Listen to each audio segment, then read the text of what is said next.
I've got a good analogy. So, Mhm. I drive cars, but I certainly don't know anything about cars. And so if I were to go to a Mhm. mechanic, they could tell me all sorts of things and I would believe them Mhm. because they're the experts. So I think a lot of times there's so much misinformation out there when it comes to health and fitness. Like you just get people saying literally the exact opposite of one another. And they're both quote unquote doctors or something like that. And so it's really hard for the average person to sort through and sift through that and figure out, well, If you're finding value in what you're watching, consider hitting the subscribe button and turning on the bell notification. Oh, and don't forget to drop a comment. I love hearing your thoughts and ideas. By the way, we have got a ton of other videos waiting for you. And if you are ready to level up your mindset, come hang out with us in our private Facebook group called Mindset for Business Success. Welcome to Super Entrepreneurs Podcast. I'm your host, Shahid Durrani. Today we have with us Nick Shah. Nick is the founder and CEO of RP Strength, IFBB Professional Bodybuilding, and the author of a top-selling book called Fit for Success. Welcome to our show, my friend. hey, thanks for having me on. Great to be here. My pleasure. So I see that you base your work on a lot of data from science. How do you actually keep on track of that research and then expand your product lines more efficiently? Because I'm very curious because Yeah. this requires a whole team, I bet. Yeah, totally. It's definitely the case of specialization where it's not something that I do personally, Yeah. but we've Hmm. got folks on our team, especially my colleague, Dr. Mike, who's the face of our YouTube channel. That's Hmm. one of his roles is to keep up with a lot of that. And interestingly enough, we actually have on, so through RP and through our YouTube channel, we actually give back and donate to a handful of labs doing research, like in the fitness field around the world. And then we actually are basically setting up interviews with these folks where they come on and present their findings on our YouTube channel. And so that's one way, obviously, to just stay up to date That's a because, good. well, we're talking to the people actually doing the research Yeah. essentially as it happens or shortly after. So that'd probably be the two big ways right there. Yeah, no, that's wonderful. I like the YouTube idea. That's kind of what we do with the podcast as well. We're bringing experts like yourself, having a discussion and bringing that information out in the public where it can help people understand as well and improve their life. Yep. And we all learn from it. Yep.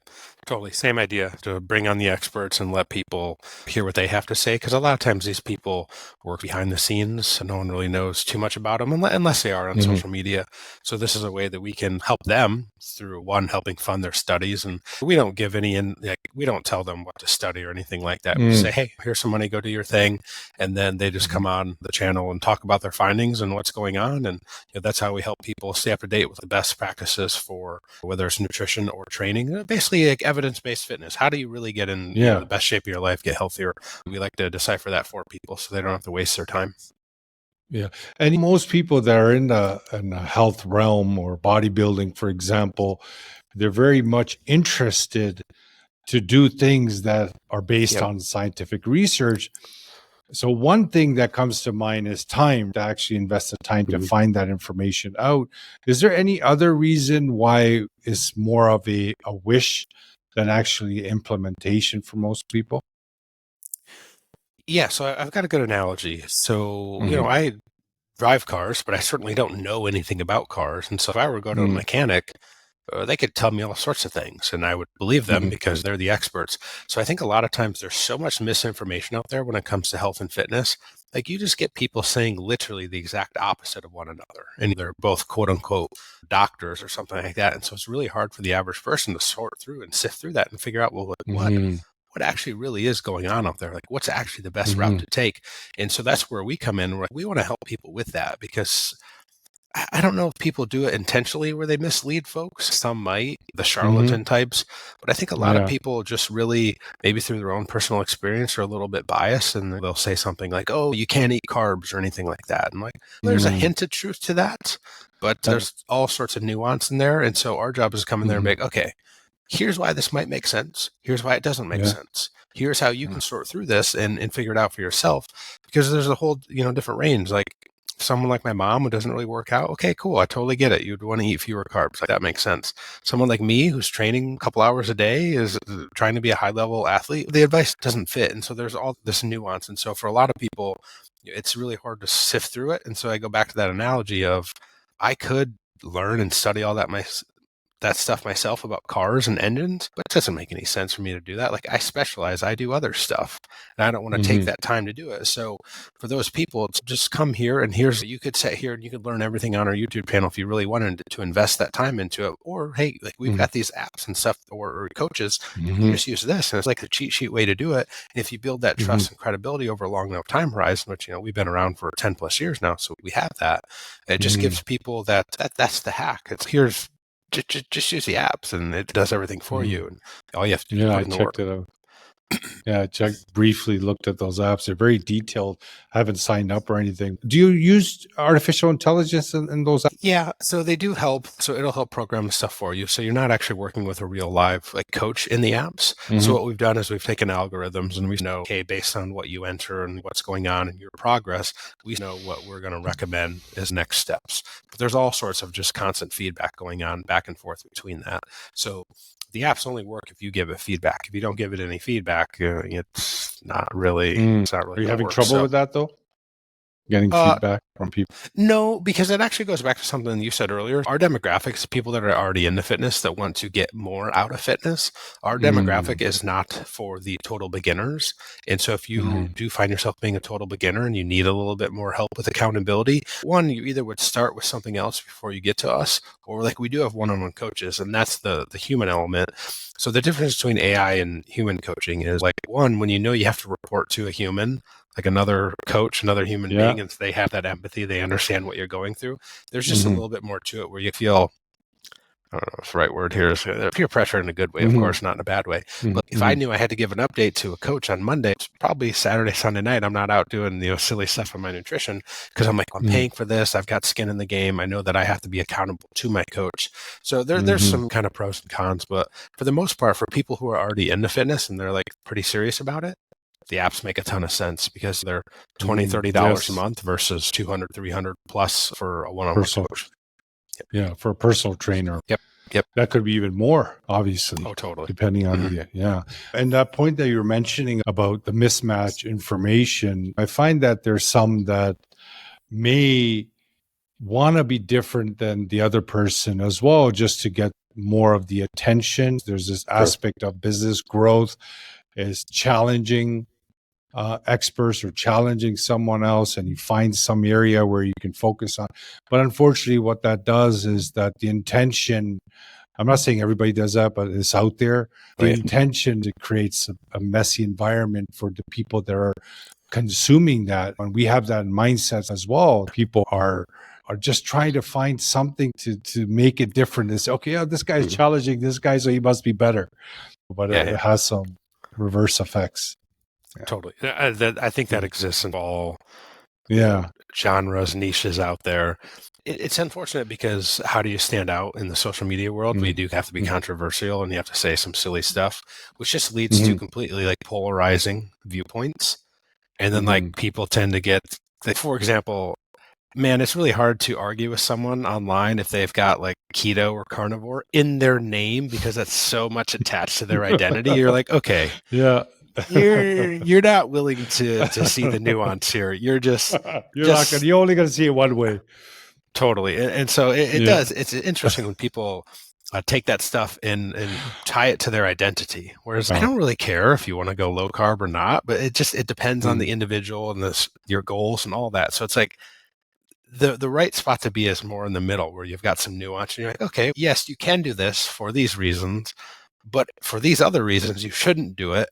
But a lot of people, so what I found is a lot of people just don't really think about it too much. They just set it and forget it sort of thing where they're like, okay, I heard this. Okay, I'm just going to do this because you don't have to think about it. So it doesn't require really any pressure in your head where you like, oh, actually, do I need to think about it or do I need to put more time, energy, efforts, resources into finding out about this? No, I'm just going to follow a one-stop shop rule is, okay, don't eat X, don't eat Y. Okay, and that's a lot easier rule set for people to follow. So I see the appeal for it, but it really is, it's a low bar there.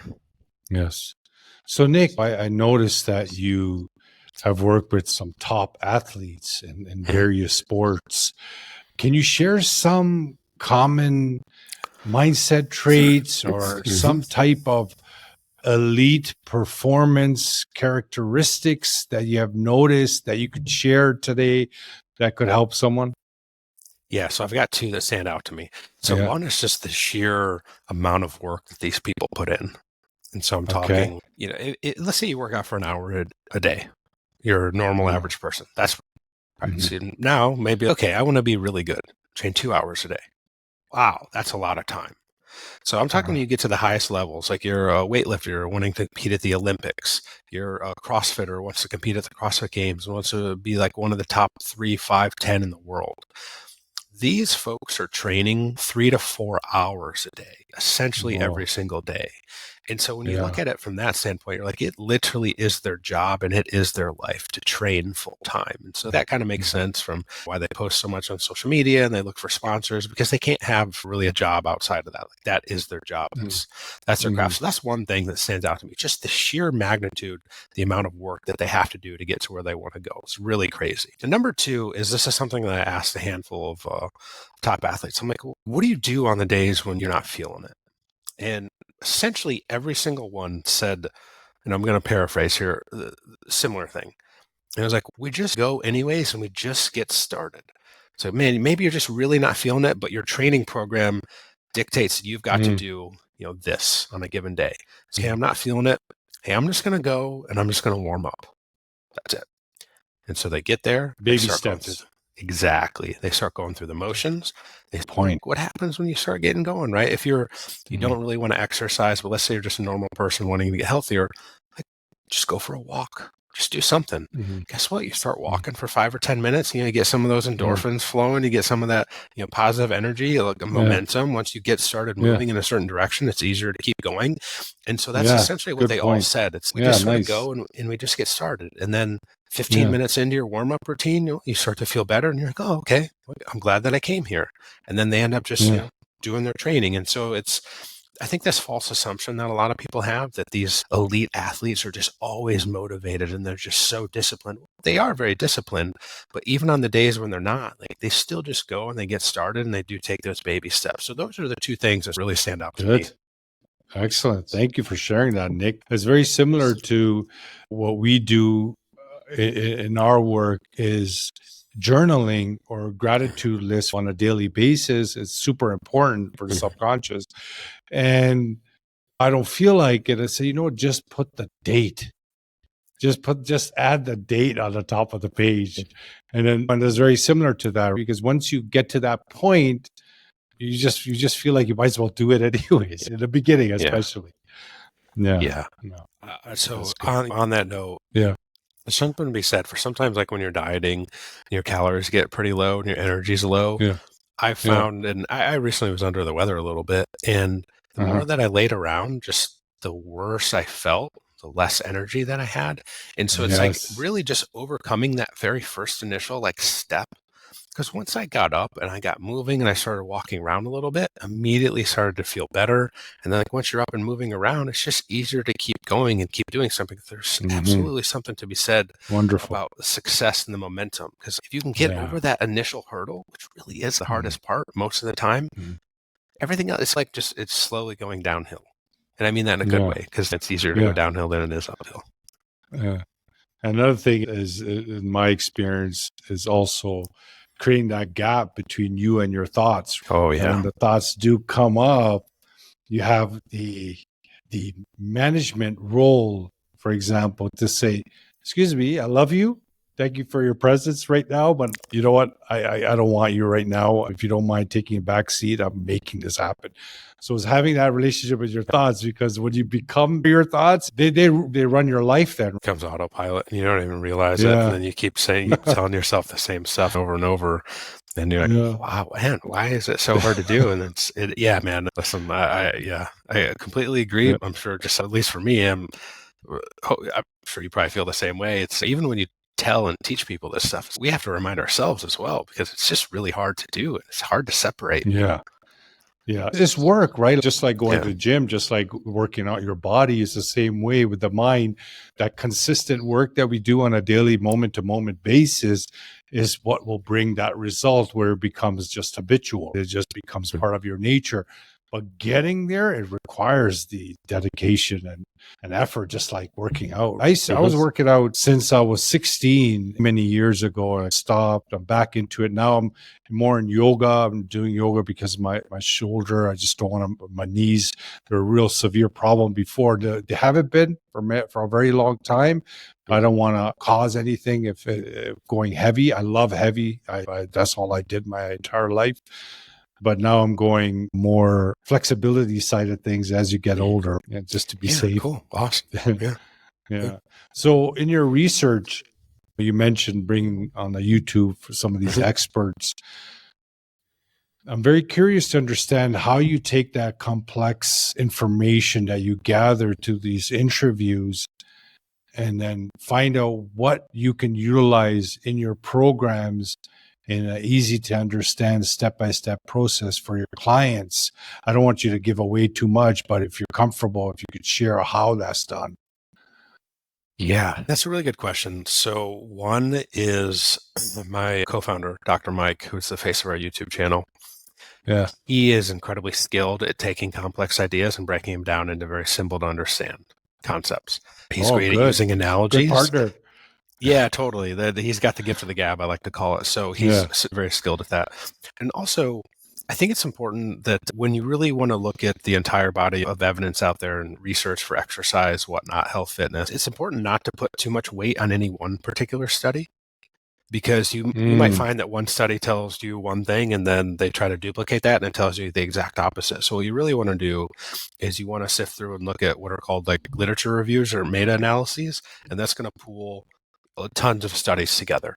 And when the collective body of evidence starts to shift in one direction or point in one direction, that's usually where you want to go. You can feel much more confident and reliable with that than you can from the results of any one particular study. So it definitely is a little bit of a balance act. And you have to take like, all right, what do we feel pretty confident that we know right now? Okay, so now a new study comes out and it starts to point in a little bit different direction. You're like, okay, really interesting to think about. Let's maybe pump the brakes on it a little bit. Let's wait to get some more research behind that. And if more and more research starts to also support that, cool, let's start incorporating some bits and pieces of that new evidence. It's not something where you go, all right, we've known this for the longest time. We feel very confident in this. Now, one new thing has come out and says something completely different. Like, we're not going to immediately shift everything. And that goes back to what you said. It's funny how this all ties together. Some of these people that make these outlandish takes on social media, they will take that one study and extrapolate it way too far because that's how they stand out, right? It's the same thing that media does. Yeah. Some study comes out and they're like, Harvard study says whatever. And so it's all clickbait. It gets the attention. Exactly. It's clickbait. It gets the attention. So what would not get the attention is, hey, a new study came out. It's really cool. It's really exciting. But we're going to pump the brakes on it. We're not really going to do too much about it for now. And we're going to wait for 10, 15, 20 more studies. But guess what? That's going to take months, maybe even years. No one wants to hear that. That's not exciting. But that's really the best route to go. And so that's our job, is help sift through that and tell people, hey, this new thing just came out. It could be the next great thing. Maybe. Let's pump the brakes on it a little bit, though. Let's wait to see if there's more evidence to support that. And once that is, cool. Like, we're not tied to any one particular thing at RP. We just want to go where the research and evidence points us. And if that's something completely contradictory to what we thought a couple years ago, we got no problem saying that because we'll own that. That's great. But let's not jump to the conclusions too soon. Does that make sense? Yes, 100%. It's a genuine share. It's a genuine feedback from what you're learning. You're not just trying to make one group of people happy, having a more neutral view on what's being studied, because when we look at science, it keeps evolving. There's so much we don't even know about the human being right now. And we may think that, we know that much, but we haven't even scratched the surface of our potential, what we're capable of doing, especially on the energetic side of our existence. So we can't just rely on one part. We just gotta go with the evolution of it. Totally. Yeah. I'm glad you mentioned that. Science is always changing and evolving. And evidence comes out that supports something new, it's okay, cool. If a bunch of evidence supports that, even better. All right, now we can start to shift our thinking over time towards this new evidence, and that's cool. But a lot of times, again, man, it really goes back to sometimes people just get really tied into their identities. Just I do this, or that's okay. You don't really care too much about the evidence, then you just want to do one thing. I get it because it simplifies things, but also no one really wants to be doing the wrong thing. So it's just don't get caught in those polarizing takes. Just try to be more nuanced and be more flexible with your approach and mindset. And you could experiment too, as long as it's Can. safe, but you could experiment for yourself Sure. as well. Yeah. Sure. No, that's great. So I noticed that you do a lot of training at universities and seminars, how you adjust your messaging depending on the audience. I'm not sure if you get a feedback on the audience before you go up on stage to design your seminar, or you just go with the flow based on the energy you feel of the environment. How does it work for you? Yeah, that's a really great question. A lot of times we'll try to get some information. It's like, all right, who's coming? Who's the demographic? So a lot of times when I go on podcasts too, one of the questions I'll ask beforehand is like, all right, who's your main audience here? Because especially if it's health and fitness related, it's like, all right, are we talking like total gen people that are already into fitness? Because you can adjust your messaging one way or the other. You can keep things very high level for the general population folks. Okay, here's a couple quick takeaways. Or you can start to dive more into the details if people actually care about that. So there's a way to skew that a little bit towards one way or the other. But yeah, sometimes you'll get to a seminar and you'll think it's one or the other, and then people start asking questions. You're like, oh, okay. People actually just really want to learn more about this. And so I wasn't necessarily planning on talking too much about this. But yeah, it's like you said, if that's where the energy is leaning and people are really getting into it, hey, all right, Go with we'll it. dive more into that and we'll go with it. And Yeah. that's cool. Yeah. As a speaker and presenter, you want to give the people what they want, so to speak. And so you'd be somewhat foolish to just keep droning on about something that people don't really care about. Well, all right, we'll dive off into the topic, sub tangent. Like, that's okay. No. Nick, it was wonderful having you on the show. We learned so much. Hopefully, we added value in the marketplace with what you shared. It's great what you're doing for people out there, providing that medium where they can get proper information that they can utilize, and the technology that you're utilizing to serve more people in the right direction is wonderful. Appreciate your time today for coming on our show, and wishing you all the best. Awesome. Thanks so much for having me on. It was a great conversation. Appreciate it.